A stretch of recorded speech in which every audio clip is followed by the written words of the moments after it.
Hello, my dear students. I am Seema Raghavan, PGT Commerce lecturer.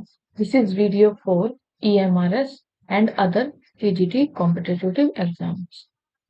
So let's start the accounts questions. Accounting furnishes data on income and cost for the managers, financial conditions of the institutions, company's tax liability for a particular year या all of the above. Okay. जब आप इसमें income के साथ साथ cost के भी ध्यान रखते हो, फाइनेंशियल कंडीशंस क्या है और आपकी कंपनी कितनी टैक्स लायबिलिटी को पे करेगी 1 ईयर के अंदर, तो सारी इंफॉर्मेशन आपकी इसमें आ जाएगी, all of the above answer हो जाएगी. The assets that can be easily converted into cash within a short period. कितना शॉर्ट पीरियड 1 ईयर और less than is known as current assets, fix asset, intangible assets, investment. तो इसे क्या बोलते हैं? Current assets. Current assets कौन सी होती है? जो कि 1 साल के अंदर ही कैश में कन्वर्ट कर ली जाती है. कैश में कन्वर्ट, ठीक है. और अगर 3 मंथ्स में ही कैश में कन्वर्ट कर ली जाती तो इन्हें लिक्विड असेट्स बोलते हैं. और फिक्स असेट्स कौन सी होती है? जो लॉन्ग टर्म चलती है. लॉन्ग टर्म कितना? More than 1 year. At least more than 1 year तो होना चाहिए, ठीक है. मोर देन 1 ईयर और आगे आप इसे कितना भी एक्सटेंड कर सकते हो, लाइक 5 ईयर्स, 10 ईयर्स, 15, 20.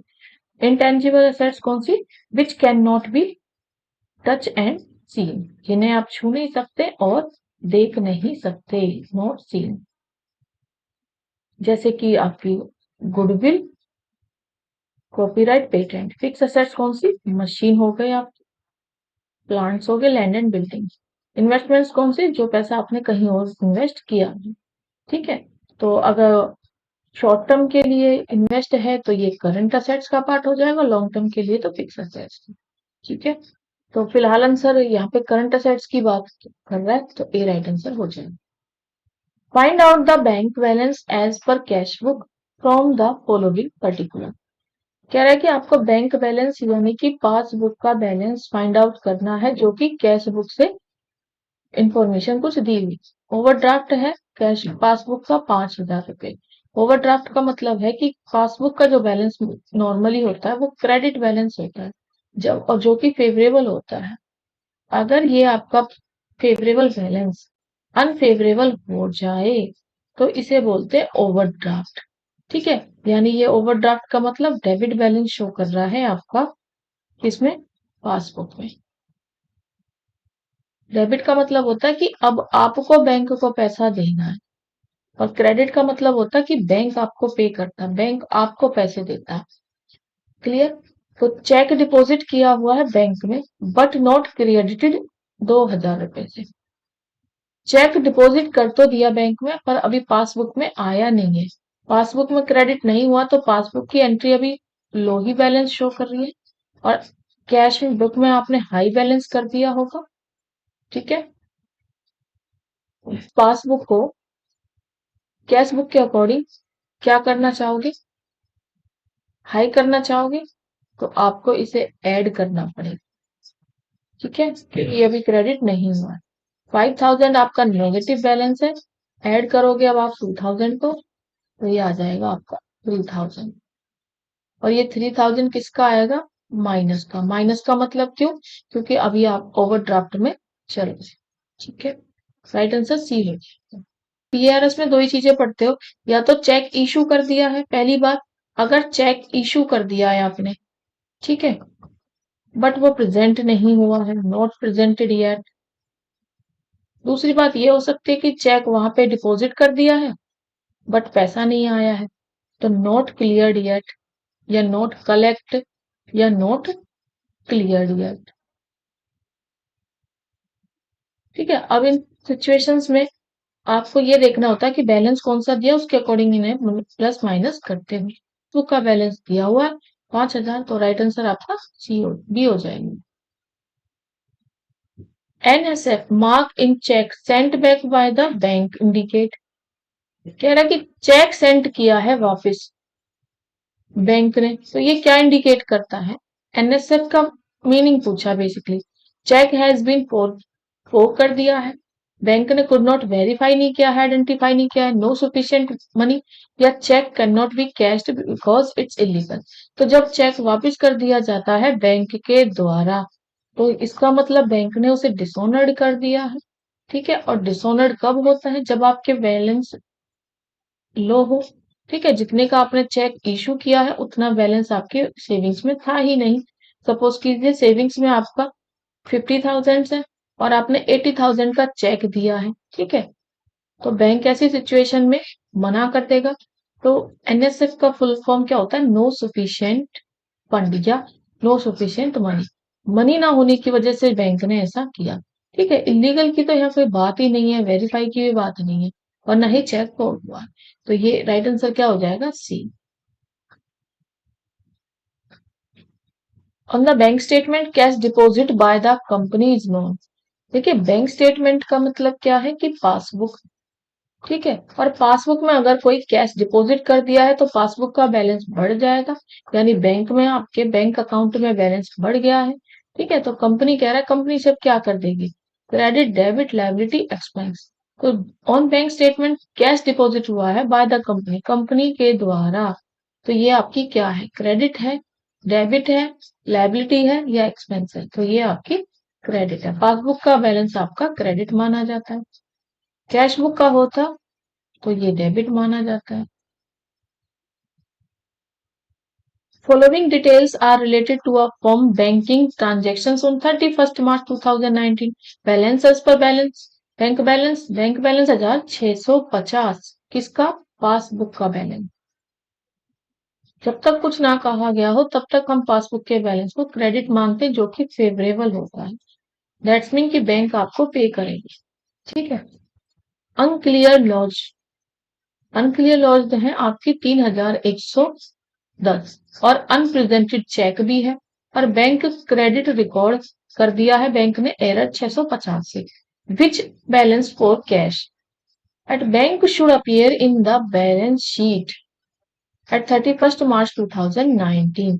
तो कौन सा बैलेंस आपका जो कैश है, उस कैश को किस तरह से एडजस्टेड करोगे, और एडजस्टेड कैश यानी प्लस माइनस जो आप ट्रांजेक्शन यहाँ से हुई है उनको एडजस्ट करने के बाद बैलेंस शीट में ले जाओगे। तो देखिए, आपका जो बैंक स्टेटमेंट बैलेंस दिया है वो 22,650 दिया हुआ है, और बैंक का बैलेंस होता है आपका पासबुक का बैलेंस, जो कि क्रेडिट है। अगर क्वेश्चन कुछ नहीं कह रहा तो हम इसे फेवरेबल मान लेंगे कि आपके पास पासबुक में क्रेडिट बैलेंस है। जिसमें से कह रहा है कि अनक्लियर लॉजमेंट्स, अभी तक लॉजमेंट्स क्लियर ही नहीं हुए। नहीं क्लियर हुए तो आप इन्हें ऐड कर दो। ठीक है, तो ऐड कर दोगे, कितना बैलेंस आ जाएगा आपका? 25,760। जिसमें से कह रहा है अनप्रेजेंटेड चेक, अभी अनप्रेजेंटेड चेक है 6,200 का। अनप्रेजेंट है तो इसे भी आप क्या कर दोगे? लेस कर दो।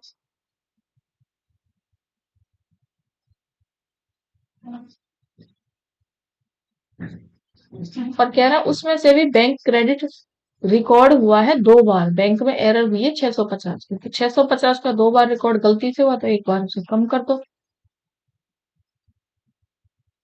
तो बैलेंस कितना बचा आपका? 18,820, जो कि कैश बुक का बैलेंस शो करेगा, जिसे आप बैलेंस शीट में ले जाओगे 18,020। एडजस्टमेंटेड जब आप कर लेते हो तो उसे बोलते हैं एडजस्टेड कैश। एडजस्टेड कैश ही बैलेंस शीट में जाता है। A passbook is a copy of customer's account in the bank book, cash book related to the bank column, cash book related to cash column, forms receipt and payment। तो क्या है ये? Customer की copy है bank book में। The check which is issued to creditor but is not presented for payment is called। Cheque आपने तो issue कर दिया, ये आप हो और आपने इशू कर दिया, चेक फाड़ के दे दिया, बट जिसे आपने जिसको दिया है वो बैंक में गया ही नहीं, तो बैंक में चेक प्रेजेंट नहीं हुआ। इसको क्या बोलेंगे? अनक्रेडिट चेक, आउटस्टैंडिंग, ओमिटेड, या डिसऑनर। अनक्रेडिटेड का मतलब ये होता है कि बैंक में जब चेक पहुंच जाता, बैंक तो चेक गया बट बैंक ने पासबुक में उसे क्रेडिट नहीं किया, तो ये तो बैंक गया ही नहीं, तो आउटस्टैंडिंग चेक है। ओमिटेड का मतलब है कि भूल ही गए हो एंट्री करना या बैंक में जमा करना। डिसऑनर्ड का मतलब है कि लो बैलेंस था जिसकी वजह से आपका बैलेंस लो होने की वजह से चेक को बैंक ने पेमेंट से मना कर दिया, पेड ही नहीं हुआ, तो इसे डिसऑनर्ड बोलते हैं। फिलहाल राइट आंसर आपका बी हो जाएगा। कैश बुक का बैलेंस है 1790, वो भी डेबिट बैलेंस। डेबिट बैलेंस इसका पॉजिटिव बैलेंस माना जाता है। पॉजिटिव को आप फेवरेबल बैलेंस बोल सकते हो। और जब इसे कंपेयर करोगे विद द बैंक स्टेटमेंट यानी पासबुक से, तो it was identified that unpresented cheque, एक अनप्रेजेंटेड चेक का 1040 का जो भी प्रेजेंट ही नहीं इशू करते हो, इशू चेक, चेक इशू किया and not present in bank, not present in bank, तो इसे आप ऐड कर दोगे। तो 1790 आपका बैलेंस है, उसमें 1040 आपने ऐड कर दिया, जिसमें इसका डिपॉजिट नॉट क्रेडिटेड 820, इसे हमेशा लेस करते हैं। अगर कोई चेक बैंक में तो डिपॉजिट हो गया but not credited yet, but not credited yet, तो इसे आप लेस कर दोगे 820। ठीक है, और ये 2010 आपका क्रेडिट बैलेंस आ जाएगा, क्योंकि ये कौन सा बैलेंस है, पासबुक का, और पासबुक का बैलेंस क्या होता है, हमेशा क्रेडिट, और कैश बुक का बैलेंस डेबिट फेवरेबल माना जाता है। अब जब भी आप चेक इशू करते हो, चेक जैसे इशू करते हो तो आप अपनी कैश बुक को लो कर देते हो कि मैंने तो पेमेंट दे दी, और जिस पर्सन को आपने चेक दिया वो बैंक में गया ही नहीं अभी तक, तो पासबुक तो आपकी हाई बैलेंस दिखा रही है, वो अभी कम नहीं हुए। अब कैश बुक आपकी लो है, पासबुक आपकी हाई दिखा रही है, तो कैश बुक को आपको पासबुक से मैच करने के लिए हाई करना पड़ेगा, इसीलिए मैंने इसे ऐड किया। सिमिलरली आपने तो चेक डिपॉजिट कर दिया, डिपॉजिट करते ही आपने एज्यूम किया कि मेरी तो कैश बुक बढ़ जाएगी, लेकिन पासबुक में अभी वो क्रेडिट ना होने की वजह से बैलेंस लो दिखा रही है। अब कैश बुक को पासबुक से मैच करने के लिए कैश बुक का बैलेंस लो कर दो, इसीलिए हमने check deposited but not clear yet को लेस कर दिया। तो राइट आंसर आपका 2010 क्रेडिट, क्योंकि ये पासबुक का बैलेंस है और पासबुक का बैलेंस क्रेडिट बैलेंस माना जाता है, इसीलिए credit. Customers copy of the account provided by the bank to the depositor to record deposited and withdrawal is called। Customer की कोई कॉपी है, ठीक है, यानी कि वो क्या होगी, पासबुक। आंसर तो यहीं से मिल गया, जिसमें कि आप बैंक में कुछ डिपॉजिट कर रहे हो या कुछ निकाल रहे हो तो उसका रिकॉर्ड होता है, तो ये पासबुक। सेल्स बुक में सेल्स की एंट्री होती है, वो भी कौन सी, जो क्रेडिट पे सेल की होती है। कैश बुक में कैश की एंट्री होती है, और परचेज बुक में क्रेडिट परचेज की एंट्री आती है। राइट आंसर आपका सी हो जाएगा। Unfavourable bank balance means credit balance है कैश बुक का, तो ये अनफेवरेबल होगा। कैश बुक का हमेशा बैलेंस डेबिट होता है, तो अगर ये क्रेडिट है तो अनफेवरेबल होगा। Credit balance in the passbook, passbook का फेवरेबल माना जाता है क्रेडिट बैलेंस, तो ये आंसर नहीं हो सकता। Debit balance in the cash book, अगर डेबिट बैलेंस कैश बुक में होता है तो फेवरेबल होता है, क्वेश्चन आपसे अनफेवरेबल मांग रहा है, तो ये भी नहीं हो सकता। Favourable balance in cash book, ये तो फेवरेबल से ही स्टार्ट है, अनफेवरेबल पूछा है तो आपका credit balance in the cash book क्या हो जाएगा, आंसर हो जाएगा, क्योंकि आपकी जो कैश बुक है उसका फेवरेबल डेबिट माना जाता है और पासबुक का फेवरेबल क्रेडिट बैलेंस माना जाता है। बैंक चार्ज कर रहा है 5000 debit twice in the passbook, bank ने 2 बार गलती से आपके पासबुक में से चार्जेस घटा दिए। What should be done in BRS, अब बीआरएस करोगे इफ ओवरड्राफ्ट, और पहले से ही आपका नेगेटिव में बैलेंस था, यानी बैंक की पासबुक में डेबिट बैलेंस था, as per cash book is started point. अब कैश बुक में आप क्या करोगे, तो 5000 रुपए देके माइनस ये था, और 2 बार माइनस आपने और गलती से कर दिया है, तो आपका माइनस में ही पहुंच जाएगा, बैलेंस तो और ज्यादा लो हो जाएगा। ठीक है, कैश बुक में आपको क्या करना है, जो गलती से 2 बार हुआ है, लेस किया है, उसको आपको अब क्या कर देना है, ऐड कर देना है, जिससे कि बैलेंस मैच कर जाए, तो मस्ट बी एडेड। फिर से डिडक्ट तो नहीं कर सकते, जिससे कि बैलेंस और कम होगा, 10,000 भी नहीं होगा और ये भी नहीं हो सकता, तो 5000 आपको ऐड करने पड़ेंगे। एक बार आपने 5000 घटाने थे जो कि डेबिट चार्ज था, लेकिन आपने 2 बार कर दिए गलती से। अब ये जो गलती से आपने यहाँ की जिसकी वजह से पासबुक लो गई है, तो कैश बुक को भी आपको क्या करना पड़ेगा, बढ़ाना पड़ेगा। ग्रॉस प्रॉफिट का मतलब क्या होता है, कि जब भी आपका कोई सेल्स प्राइस है, ठीक है, जिससे आपको रेवेन्यू मिल रही है किसी सामान को बेच के, उसमें से कॉस्ट ऑफ प्रोडक्शन को आप घटा देते हो, कॉस्ट ऑफ प्रोडक्शन मतलब जो सामान को बनाने में खर्चा आया है, तो वो आपका ग्रॉस प्रॉफिट होता है। Cost plus goods sold plus opening stock नहीं होता, excess of sales over minus cost of goods sold. Cost of goods sold पे जितना भी खर्चा था, उससे जितने ज्यादा पे आप बेच रहे हो वही है। सेल्स फ्यूवर परचेज नहीं हो सकता, नेट प्रॉफिट फ्यूवर एक्सपेंसिव नहीं। Suppliers personal account are seen in the sellers ledger, nominal, purchase seller या जनरल। सेलर में बात, सेल्स अकाउंट में बात होंगी सेल्स लेजर में आपके डेटर्स की या फिर सेल्स की। ठीक है, नॉमिनल अकाउंट में आपके एक्सपेंस की बात होंगी, अगर एक्सपेंसेस लॉसेज हैं तो वो डेबिट, और क्रेडिट में आपकी इनकम और गेन की बात होंगी, प्रॉफिट की। परचेज में आपके सप्लायर की बात होती है, तो सप्लायर का रिलेशन किससे होगा, परचेज। जनरल में आपके एसेट्स अगर आप लाते तो वो चली जाती है, others. Entered in passbook, entered in the purchase journal are.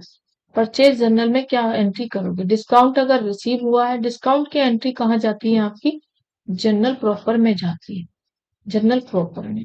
Purchase invoices, purchase invoice का मतलब है कि आप कोई क्रेडिट पे लाए और उधार की एंट्री कहाँ जाएंगी, परचेज जर्नल में। ठीक है, तो ये आपका राइट आंसर हो जाएगा। पेमेंट अगर सप्लायर की कर रहे हो तो कैश जा रहा है तो कैश बुक में, और ट्रेड डिस्काउंट रिसीव हो या ट्रेड डिस्काउंट की तो कहीं एंट्री ही नहीं होती, नो एंट्री, और इसको तो बस प्राइस लिस्ट से लेस कर देते हैं, जो लिस्ट प्राइस है उसमें से कम करके दिखा देते हैं। When a petty cash book is kept, there will be no entry made at all in the general ledger for items paid by petty cash।